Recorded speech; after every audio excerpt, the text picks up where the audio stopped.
It is of course time for part 1 of our Road Towards campaign Duel Links, meaning we've got some Rush Tool things to go through, a brand new box, a structure, like a free campaign, the dream tickets, gifts, all that kind of thing.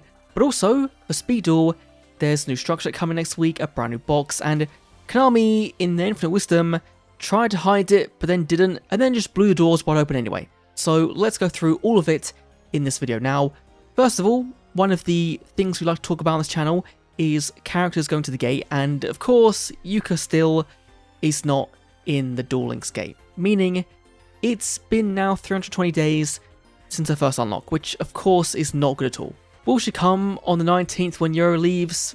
Maybe that's some copium at this point.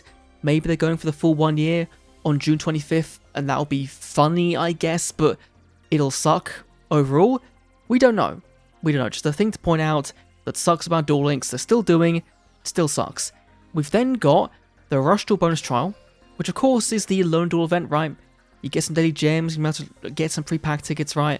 And also go in and choose a deck to play with, and if you hit cock with it, then great. If you don't, it is what it is. You can just go in and trial out, you know, the new Void Volk deck, see if it's any good. There was in this deck one card here that they fixed now. There was the Void Volk Kyrie as an ultra rare, which could be coming as a card trader card, but also it could have just been a bug and a mistake and they decided to change plans. It happened last time with Transam, like I believe was, and so hopefully we'll see that card soon. We've then got the Road Towards campaign overall, right? We'll go for this one, right? Of course, we've got a free copy of Dark Magician, looking pretty swanky. The $2,000 Dark Magician Girl in Paper Rush Duel in Japan, for free in Duel Links as prismatic. Yeah, I'll take that as well.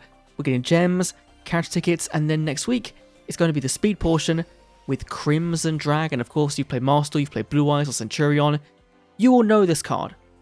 You'll know this card, and it doesn't stop there because we're getting pack tickets for both Speed and for Rush Duel, and for Speed Duel, we're getting a brand new box called Red Supernova. Now, that is where the whole thing should end, right? Because Konami on their website decided, you know what, we're going to hide the box, hide the structure deck, but then they put out a press release spoiling it anyway.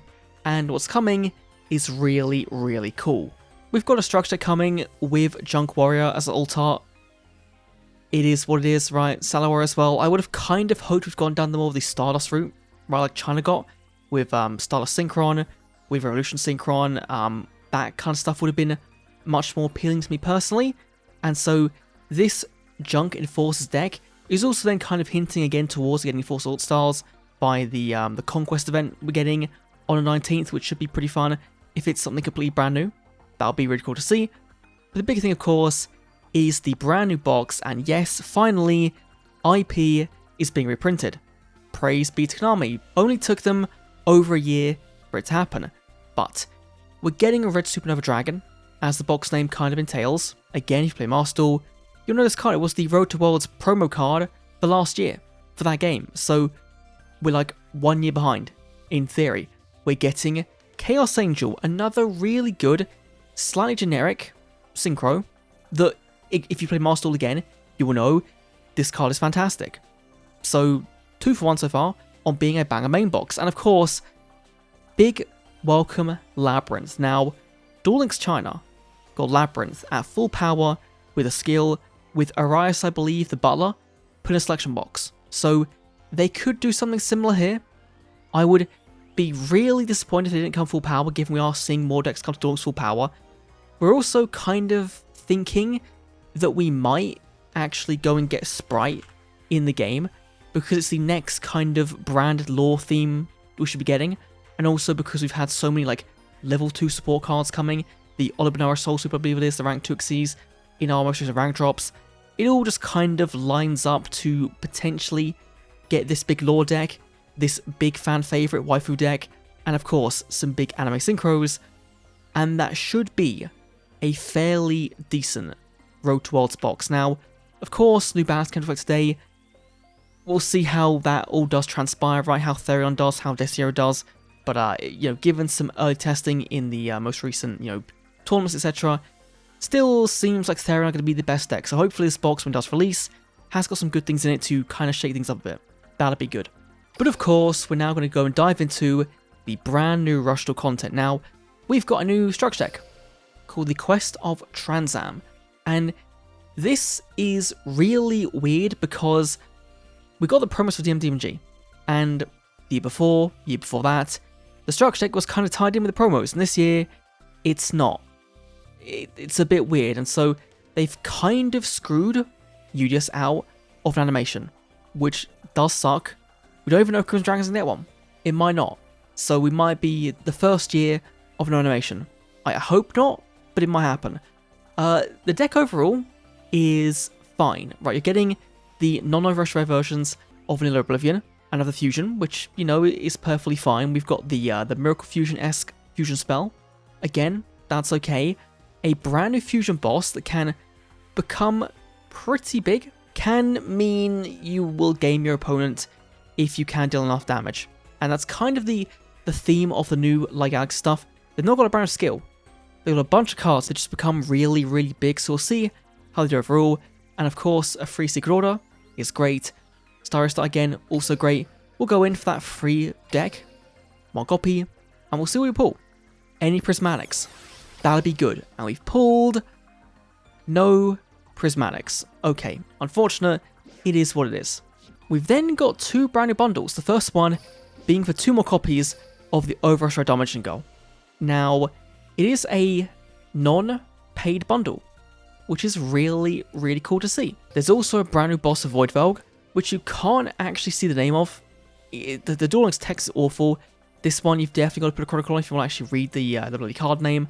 And Voidvelg are getting a bunch of contact fusions. So, this being a brand new boss of the deck, it gains some attack points, it can then pop cards on the field, seems pretty explosive overall, and so I hope Voidvelg becomes a lot better with this brand new box. The box overall, though, is pretty darn good. So first of all, we've got a brand new Transam Fusion, which can pop a card and then become really big. So again, the whole theme, this new Light Galaxy deck, is just becoming really, really big, and you've got to find a way to deal piercing. We then got Eternity Ether Dragon, the big 5th anniversary Rushdoll card. This card is really, really solid, and there's a brand new skill for it as well that can make it easy to summon. When you do, you can destroy a card in your opponent's field. It's a once per turn effect, which is perfectly fine, but it's pop anything. A maximum, back row, front row, whatever you want. This card generically is really good. If your deck can put it in there, then you probably will still play it. Right, it's just a decently good 2GB boss monster. Not too bad at all. We've then got Dark Eradicated Sorcerer, your new Dimension support card. It's recursion for your spells in your graveyard. It can pop a monster in your opponent's field, but it can't pop anything really big. So the removal effect is not all that great. You are going to be reliant on attack boosting with things like your Dark Resonance Burst, or going for 1,000 Knives, getting pop off that way. If only it was not Limit 1. That would be fantastic.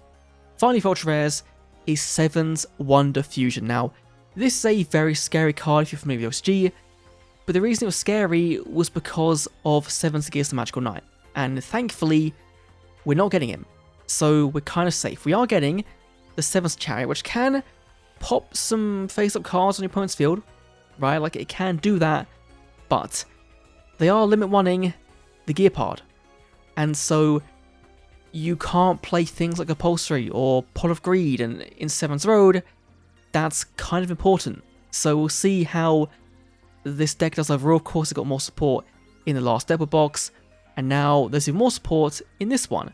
So I think like this card is very good. It will see play, but I don't think Seven's Chariot is like all that incredible. But it is probably a card you play that's one-off, right? You just, if you want to go into it, you can do. If you don't, you don't. We then got a bunch of, let's go for the Galaxy stuff first of all.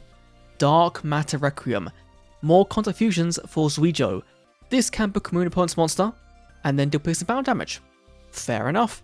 Voidvelg Stalk is really neat because it can either become the villain you need for your contact fusions, or your big Voidvelg Requiem boss monster, depending on where you send cast graveyard from. This gives you a bunch of options. White Rider is very similar in that it becomes Power Rider, so it becomes a vanilla. Then you can activate 3 and add back a card from your graveyard back to your hand. Okay, that's cool.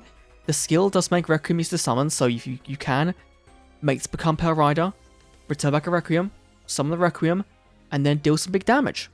Overall, pretty good, pretty solid. For DM, there's also a brand new spell called Stone of Dark Magicians, which is a free special summon of a DM, DMG, or your Warlock. We've got a new trap card in the Sacred Tower and Collapse, which of course we've got the Crisis one last week with the event.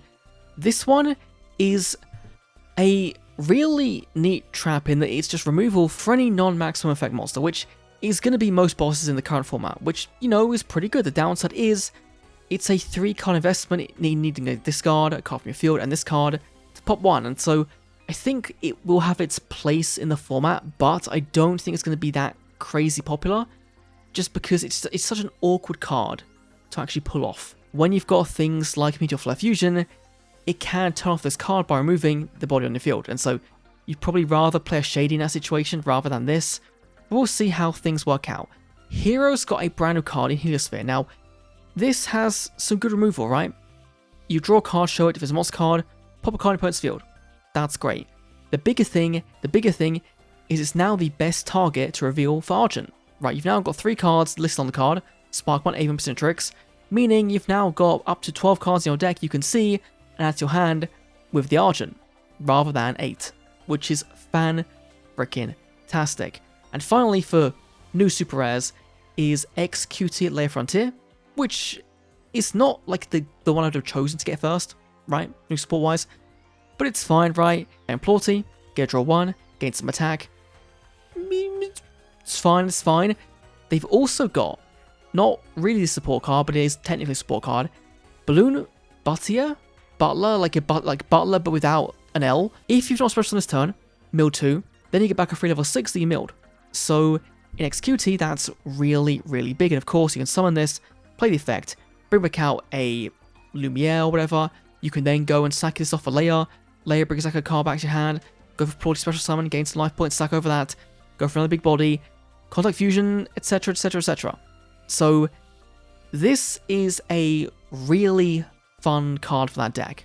And yes, it can get a bit awkward because you might want to go for your Lumiere first of all to get the bounce back, right? But then she just becomes a normal summon that the deck does sometimes need to actually make some of its plays work. So overall, the box seems really, really solid. I think most of all people are enjoying Void Velg, at least from what I've been seeing online so far. Hopefully we see a bit of a meta shift. That'll be cool. And that's where I'm going to end it. If you can't tell, my voice is really struggling right now for some reason.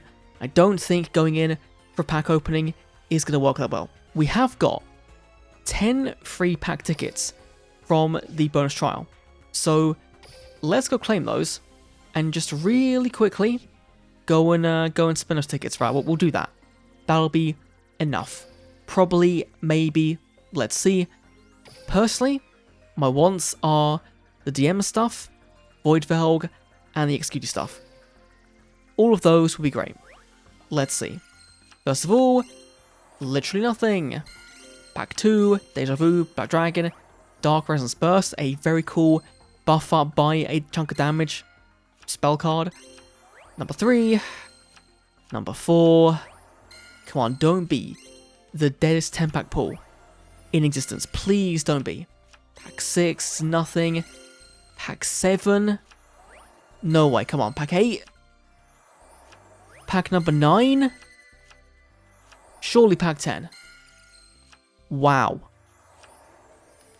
You know, if I was a non-rush player and this was my free 10-pack pull, you know what? I probably wouldn't put on the format.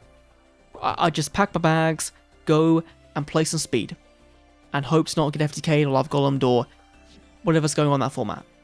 But anyway, that is my first quick-fire look at the brand new content coming to Duel Links today, and of course, stuff coming next week, the Speed Duel with the brand new main box with the brand new structure deck. Overall, looking pretty good for Duel Links so far, and again, there is that brand new event happening on the 19th, which we don't know much about yet. So, as always, thanks for watching, adios.